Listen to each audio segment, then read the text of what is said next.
같이 계십니다. 주님이 함께 하시는 오늘도 좋은 일이 있을 줄 믿습니다. 오늘은 누가복음 15장 11절에서 32절까지 말씀 같이 보시겠습니다. 누가복음 15장 11절부터 32절까지 다 같이 합독합니다. 시작.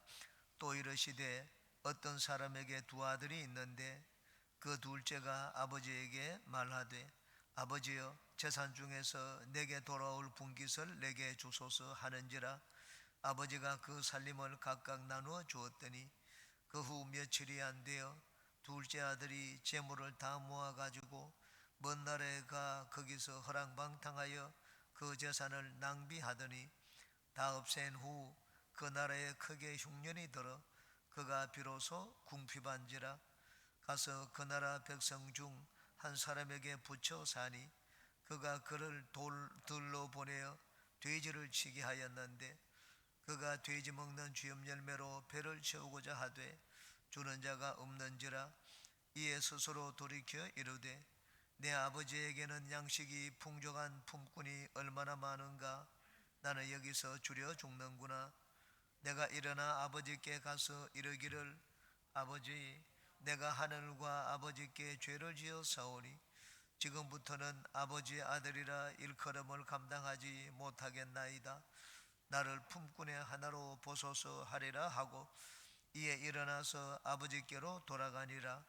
아직도 거리가 먼데 아버지가 그를 보고 측은히 여겨 달려가 목을 안고 입을 맞추니 아들이 이르되 아버지, 내가 하늘과 아버지께 죄를 지어 사오니 지금부터는 아버지의 아들이라 일컬음을 감당하지 못하겠나이다 하나 아버지는 종들에게 이르되 제일 좋은 옷을 내어다가 입히고 손에 가락지를 끼우고 발에 신을 신기라. 그리고 살찐 송아지를 끌어다가 잡으라. 우리가 먹고 즐기자. 이 내 아들은 죽었다가 다시 살아났으며 내가 잃었다가 다시 얻었노라 하니 그들이 즐거워하더라. 맏아들은 밭에 있다가 돌아와 집에 가까이 왔을 때에 풍악과 춤추는 소리를 듣고 한 종을 불러 이 무슨 일인가 물은데 대답하되 당신의 동생이 돌아왔음에 당신의 아버지가 건강한 그를 다시 맞아들이게 됨으로 인하여 살찐 송아지를 잡았나이다 하니 그가 노하여 들어가고자 하지 아니하거늘 아버지가 나와서 구원한대 아버지께 대답하여 이르되 내가 여러 해 아버지를 섬겨 명을 어김이 없거늘 내게는 염소 새끼라도 주어 나와 내 벗으로 즐기게 하신 일이 없더리. 아버지의 살림을 창녀들과 함께 삼켜버린 이 아들이 돌아오매 이를 위하여 살찐 송아지를 잡으셨나이다. 아버지가 이르되 예, 너는 항상 나와 함께 있으니 내 것이 다 네 것이로되 이 네 동생은 죽었다가 살아났으며 내가 잃었다가 얻었기로 우리가 즐거워하고 기뻐하는 것이 마땅하다 하니라. 아멘. 이제 이런 영혼을 찾기 원하시는 하나님의 마음, 이 세 번째 비유를 주님께서 들려주셨습니다. 앞에 두 비유는 하나는 양이고 짐승이고 하나는 물질이었습니다. 돈이었습니다. 이제는 세 번째는 사람입니다. 사람을 비유가 하나는 동물, 하나는 물질, 하나는 사람을 가지고 비유를 듭니다.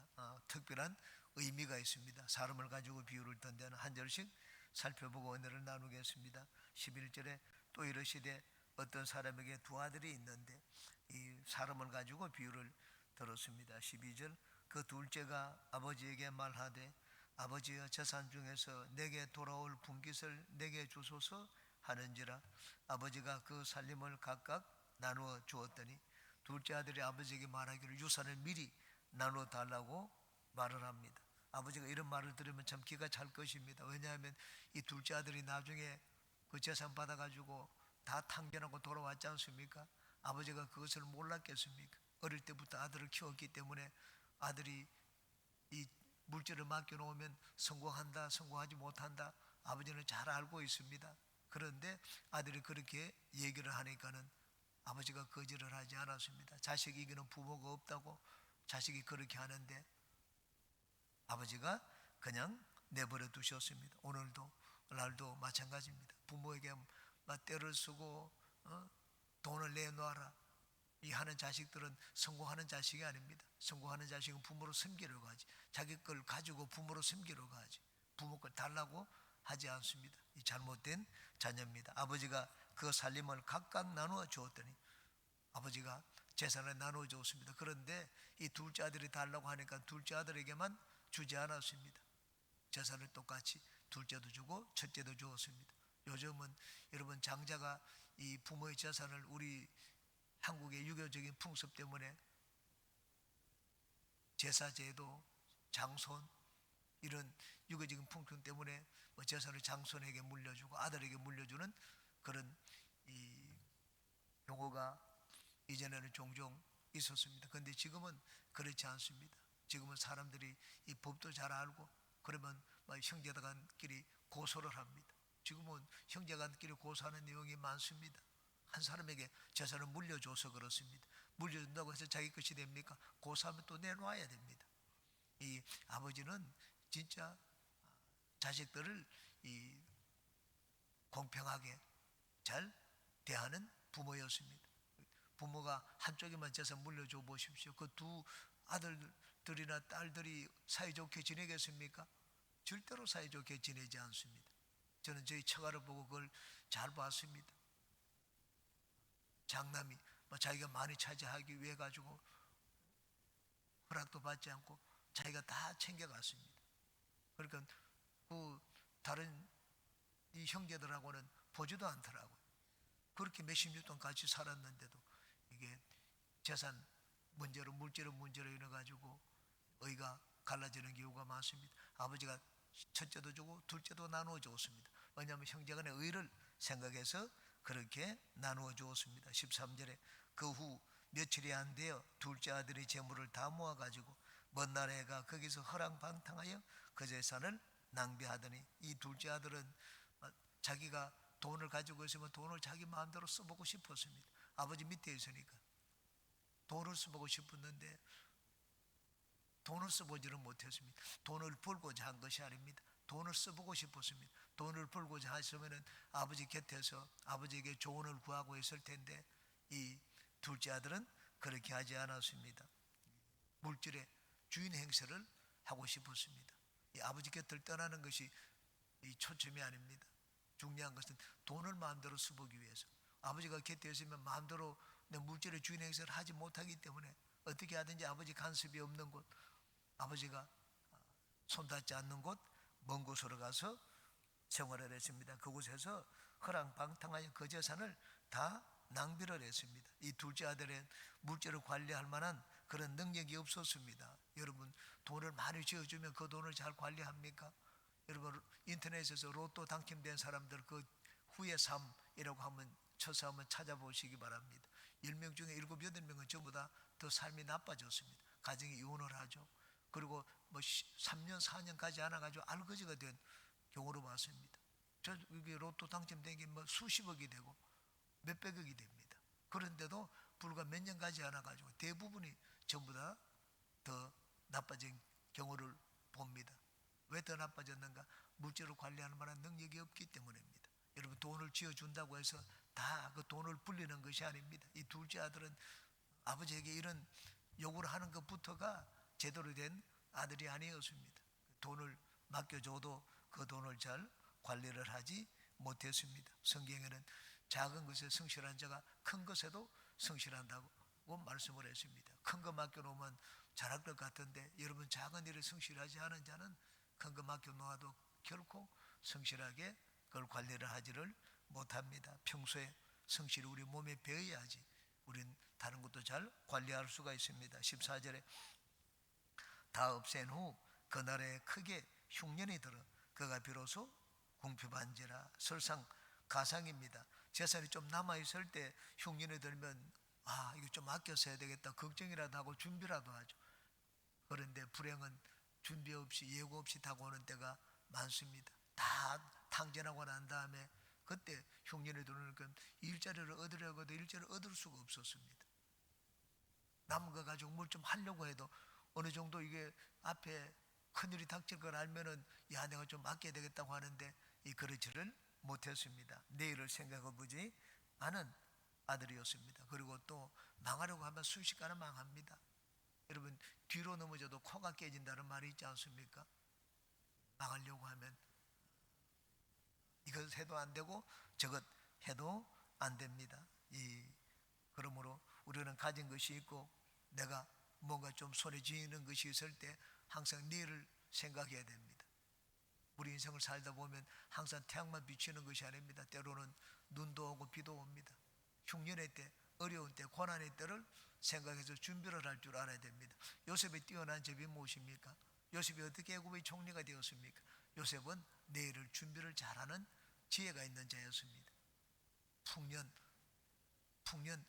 그 다음 흉년이 오기 때문에 풍년의 때 흉년을 대비해야 된다고 했습니다. 그 지혜에 바로왕이 감탄을 했습니다. 그래서 요셉을 총리로 삼아줬습니다. 그러므로 우리도 어려움을 당할 때 발을 동동 구르지 말고 우리 조금이라도 있을 때 내일을 위한 준비를 하는 그런 지혜도 가져야 됩니다. 또한 이 흉년을 하나님 편에서 한번 생각해 보십시오. 이 흉년은 아버지께로 돌아갈 수 있는, 회개할 수 있는 기회였습니다. 하나님이 흉년을 허락했습니다. 이 흉년은 하나님 다 허락하신 것입니다. 하나님은 왜 둘째 아들에게 흉년을 허락했습니까? 흉년을 주신 것은 아버지께로 돌아오라고 그렇게 하신 것입니다. 우리가 환경을 볼 때 환경은 다 누구를 위한 것인가? 하나님이 사랑하는 자, 택한 자들을 위한 것입니다. 요셉의 때도 하나님이 흉년을 주셨습니다. 흉년은 누구를 위한 것이었습니까? 요셉을 위한 것이었습니다. 이때의 흉년은 누구를 위한 것입니까? 돌아온 탕자가 돌아오라고 하나님이 흉년을 주신 것입니다. 그러므로 우리가 환경에서 하나님의 뜻을 깨닫고 하나님의 음성을 들을 줄 알아야 됩니다. 하나님이 택한 자, 하나님의 사랑한 자를 위하여 하나님은 모든 것을 사용하십니다. 그러므로 우리는 환경 가운데 하나님의 뜻을 발견하는 지혜를 다 가지시기 바랍니다.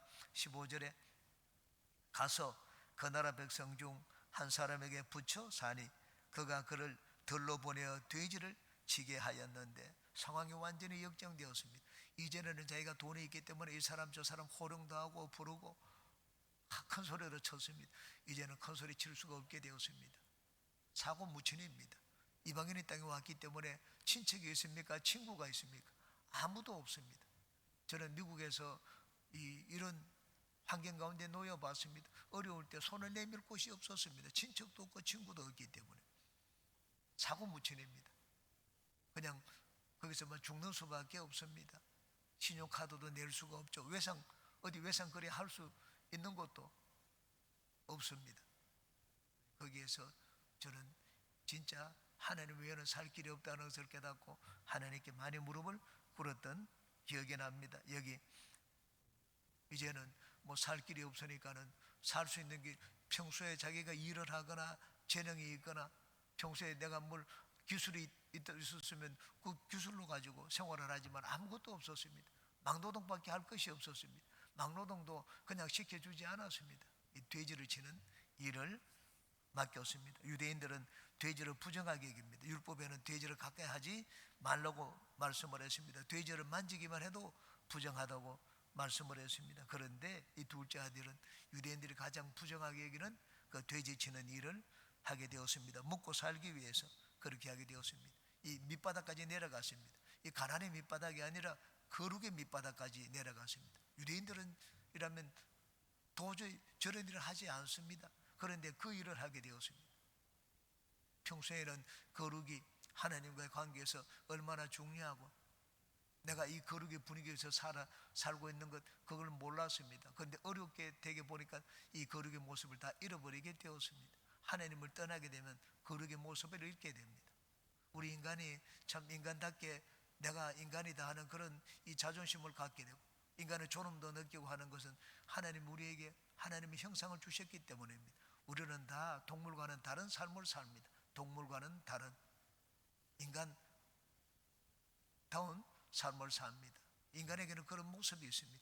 유대인에게는 하나님이 유대인에게 주신 그런 거룩의 모습이 있었습니다. 그런데 하나님을 떠나고 난 다음에 그 거룩의 모습을 다 잃었습니다. 거룩이 밑바닥까지 내려가게 되었습니다. 16절에 그가 돼지 먹는 쥐염 열매로 배를 채우고자 하되 주는 자가 없는지라. 너무너무 가난하게 되었습니다. 여기 아무도 주는 자가 없었습니다. 사람이 좀 인정을 베풀어 주지 저렇게 불쌍한데 왜 도와주지 않습니까? 하나님이 도와주는 것을 막았습니다.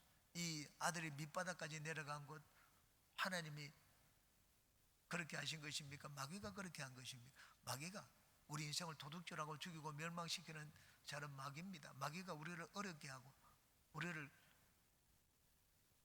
질병으로 고통을 주고 가난으로 고통을 줍니다. 마귀가 우리를 그렇게 하실 때 여기 하나님이 막지 않으시고 그냥 내버려 두셨습니다. 마귀가 우리를 공격하고 마귀가 우리를 어렵게 할 때 하나님이 마귀의 이 공격을 막지 않고 그냥 내버려 두실 때도 있습니다. 왜 그냥 내버려 두십니까? 우리가 주님께 돌아오라고 하나님이 때로는 내버려 두시기도 합니다. 그러므로 우리가 잘 되지 않고 실패를 하고 망하게 되는 것, 그것이 신앙적으로 볼 때 오히려 축복일 수가 있습니다. 왜? 하나님께로 돌아가는 길이기 때문입니다. 이 둘째 아들이 진짜 굶어 죽을 정도로 배가 고프지 않았으면 하나님을 찾지 않았을 것입니다. 아버지께로 돌아갈 생각을 하지 않았을 것입니다. 그런데 너무너무 배가 고팠습니다. 그러자 하나님을 생각하게 되었습니다. 하나님은 우리 환경에 여러 가지 우리를 어려운 환경 가운데 두시기도 합니다. 왜 그렇게 합니까? 하나님을 생각하라고 환경 가운데 어려움을 두시기도 합니다. 17절에 이에 스스로 돌이켜 이르되 내 아버지에게는 양식이 풍족한 풀꾼이 얼마나 많은가. 나는 여기서 줄여 죽는구나. 이 너무 가난하게 되자 둘째 아들은 이제 아버지를 생각했습니다. 이것이 바로 주님께 나아가는 과정입니다. 웬만큼 고생스러울 때는 우리가 주님께 나아가지를 않습니다. 웬만큼 고생스러운.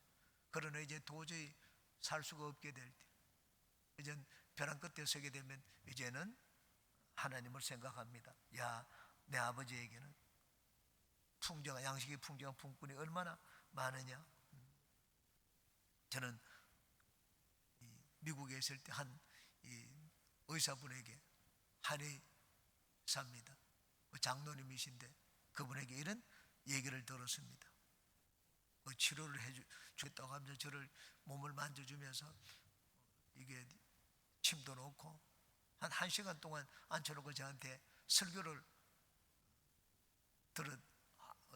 제가 설교를 들었던 적이 있습니다. 그분이 말한 요점이 이것입니다. 세균이 우리 몸에 들어오는 것, 우리가 병이 드는 것, 그건 좋은 것이라고 했습니다. 우리가 세균이 들어온 데는 모르면 그냥 죽는다고 했습니다. 도저히 이제는 고칠 수가 없다고 했습니다. 암이 그와 같다고 했습니다. 암은 들어와도 아프지 않기 때문에 고치지를 못한다고 했습니다. 다른 것들은 전부 다 우리 몸에 이상이 생기면 아픔을 느끼기 때문에 병을 고칠 수 있다고 말을 하는 걸 들었습니다. 마찬가지로 우리가 환경적으로 어려움을 당하는 것, 그건 좋은 것이라고 했습니다. 왜? 하나님을 생각하고 하나님께로 돌아갈 그런 기회를 얻기 때문이라는 말을 하는 것을 들었습니다. 하나님은 우리가 좋은 일에서만 우리에게 손을 내밀고 복을 주시는 것이 아닙니다. 좋지 않은 가운데도 하나님은 항상 우리를 보고 계시고 좋지 않은 일을 통해서도 우리의 삶을 다스리십니다. 그러므로 우리는 모든 환경 가운데 하나님의 뜻을 발견하고 주의 음성을 듣는 우리 모두가 되시기 바랍니다. 18절 19절 같이 한번 읽겠습니다. 내가 일어나 아버지께 가서 이르기를 아버지 내가 하늘과 아버지께 죄를 지었사오니 지금부터는 아버지의 아들이라 일컬음을 감당하지 못하겠나이다. 나를 품꾼의 하나로 보소서 하리라 하고. 이 둘째 아들은 이제는 환경도 너무 어렵고 또 자기의 삶이 너무 비참했습니다. 유대인들은 도저히 하지 않는 이 부정한 돼지를 만지고 참 밑바닥까지, 거룩의 밑바닥까지 내려가는 삶을 살게 되었습니다. 그러자 과거의 자기의 삶을 생각을 했습니다. 그리고는 아버지께로 돌아가야 되겠다고 마음에 결심을 했습니다. 그러고는 발걸음 돌려갔습니다. 이게 회개가 무엇인지 우리에게 보여줍니다. 회개란 내 자유의지를 가지고 하나님께 찾아 나가는 것입니다. 뭐 끌려가지고 하나님께 나가는 것이 아닙니다. 자유의지를 가지고 내가 하나님께로 나가는 것이 회개입니다. 앞에 양의 비유에서 양이 잃어버렸을 때 주인이 부지런히 양을 찾았습니다. 온 돌로 다니면서 드라크마 하나를 잃어버렸을 때 주인이 그 돈을 찾기 위해서 온데 막 횃불을 비춰가면서 살폈습니다. 왜냐하면 돈에는 자유의지가 없기 때문입니다. 양들도 자유의지가 없습니다. 사람은 다릅니다. 하나님은 사람에게는 자유의지를 주셨습니다. 그래서 사람이 떠났을 때 이 아버지는 광고를 내지 않았습니다. 전단지를 붙이고 광고를 내어가지고 막 부지런히 아들을 찾지 않았습니다. 왜? 우리 사람은 찾지 않아도 하나님께 돌아올 만한 그런 힘이 있기 때문입니다. 그것이 자유의지입니다. 우리가 하나님을 떠나려고 할 때, 죄를 지으려고 할 때 하나님은 바리케이트를 치고 천사를 보내가지고 막지를 않습니다. 죄를 짓지 못하도록. 다윗이 범죄하고 죄를 지으려고 할 때 하나님은 천사를 보내서 막지 않았습니다. 왜? 죄를 짓는 것도 자유의지로 짓기 때문입니다. 하나님은 우리 인간에게 이 잃어버린 양과는 다른 특별한 선물을 주셨습니다. 그 자유의지입니다. 로봇처럼 하나님이 만들 수 있습니다. 죄를 짓지 않도록 절대 복종하도록 시키는 대로 하도록. 하나님은 우리를 지으실 때 로봇처럼 짓지를 않았습니다.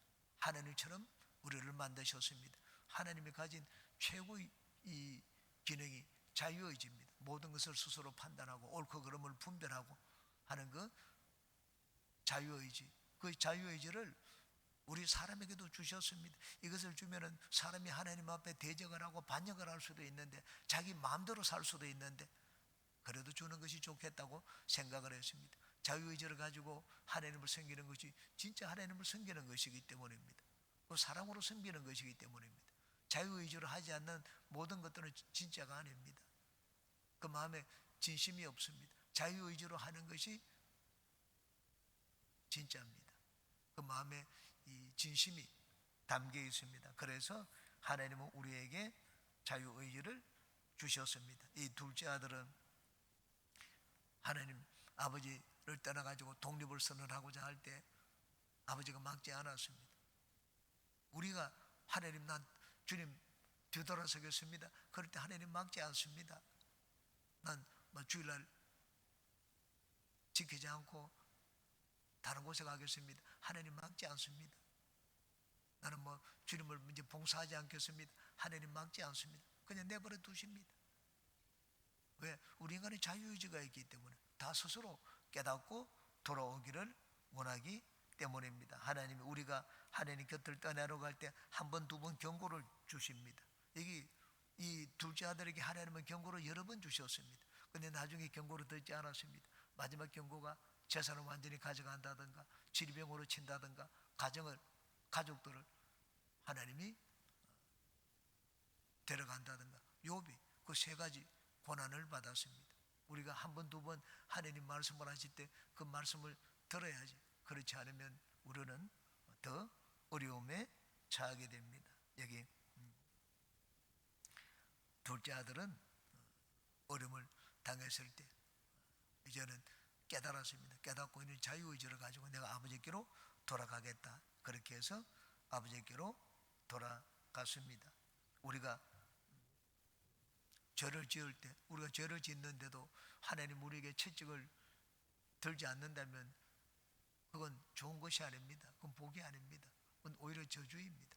우리가 잘못된 길을 갈 때는 얻어맞아야 됩니다. 그래야지 우리가 돌이키게 됩니다. 우리가 어린아이들 기를 때 자녀들 여러분 잘못하는데 그냥 내버려 두신 부모님이 있습니까? 그럼 자녀들가 망가집니다. 자녀가 잘못 가면 바로 가도록 혼내기도 하고 채찍을 때리기도 합니다. 빌리그레엄 목사님은 이 가정교육을 하는데 엄격하게 가정교육하기로 유명한 목사님이었습니다. 그런데 이 빌리그레엄 목사님의 딸이 어릴 때 이 말을 잘 듣지를 않았습니다. 잘못을 저질러서 이 어머니 루스 여사가 회초리를 드니까는 이 딸이 얘기를 했습니다. 교회에서 들은 것이 있고 신앙을 하니까 어머니가 회초리를 떨고 때리려고 하니까는 어머니를 붙잡고 얘기해서 어머니 내가 그런 것이 아니라 내 속에 있는 마귀가 그랬어요. 어머니 그 말 때문에 기가 막혔습니다. 알겠다. 네 속에 있는 마귀를 쫓아내야 되겠다. 또 혼났습니다. 다 여러분 마귀가 하는 우리는 모든 일을 할 때 전부 마귀 핑계를 댑니다. 모든 신앙 우리가 신앙인이기 때문에 우리는 귀신도 알고 마귀도 압니다. 귀신을 그렇게 하고 질병을 주는 것도 사업을 망하게 하는 것도. 그런데 귀신도 하고 그렇고 마귀도 그렇고 근데 그보다도 더 중요한 것은 문제는 나한테 있습니다. 내 자유의지로 하나님을 잘 섬길 수도 있고 하나님을 등질 수도 있습니다. 하나님을 등지기 때문에 마귀가 나에게 공격을 하는 것입니다.